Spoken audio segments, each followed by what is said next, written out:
বাপের প্রতিষ্ঠানে সন্তান যখন বসে, ম্যানেজারও যদি বাপকে বলে কখন আসে কখন যায়, ওর তো কোনো ঠিক ঠিকানা নাই।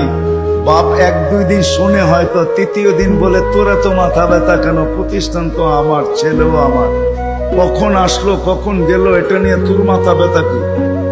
ঠিক না? সত্য তো? হ্যাঁ সত্য তো? বুঝাইতে পারলাম? এটাকে বাংলায় কি বলে? চোখে চোখে রাখা হয় না বেশি। কি একটা ভালো বাংলা বলেন? কি বলে? নজরদারিতে রাখা হয় না, প্রিয়জনের উপরে নজরদারি করা হয় না। কখন আসলো কখন গেল, ক্যাশ থেকে কি নিল কি রাখলো, বাবা বলে নিল তো আমার ছেলেই নিচ্ছে, অন্য কেউ তো নেয় নাই। আল্লাহ ভালোবাসে, আমাদের উপরে নজরদারি রাখতে চান না। এই জন্যই কোরআন দিয়ে আমাদেরকে বুঝাইতে চান, ইয়াফু আন কাসীর, তোমাদের অনেক গুনাহ এমনি মাফ করে দিন।